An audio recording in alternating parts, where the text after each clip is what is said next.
Hello everyone, তো আজকে হলো সেই দিন মানে 4ঠা মে, ভোটের রেজাল্টের দিন।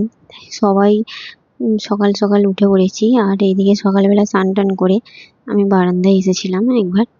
আর তারপরে আমি এখানে পরোটা ভাজতে শুরু করেছিলাম, কারণ আজকে যেহেতু সবার ছুটি আছে, সবাই বাড়িতেই থাকবে, তাই সকালবেলা জলখাবারের জন্য পরোটা করছিলাম। আর পরোটার সাথে আলুর তরকারি আর সিমই ছিল। তো তারপরে এদিকে আলুর তরকারিও হয়ে গেছে, আর সিমুইও হয়ে গেছে। তারপরে খাওয়া দাওয়া করে নিয়েছিলাম সকালের জলখাবার। আর আজকে সারাদিন টিভি দেখে দেখেই দিন চলে গেছে, যে কী হবে কী হবে করে। তারপরে এদিকে দেখো ভাত, শাক ভাজা, আলু ভাতে, আর এখানে হয়েছিল পটল ভাজা, উচ্ছে ভাজা, আর হয়েছিল বিউলির ডাল, পটল আলুর তরকারি আর মাছের ঝাল। আজকে যেহেতু মায়ের সোমবার, তাই কিছু নিরামিষও হয়েছিল আর কিছু আমিষ। আর আজকে ভোটের রেজাল্ট তো সন্ধেবেলা সবাই জানতেই পেরে গেছি।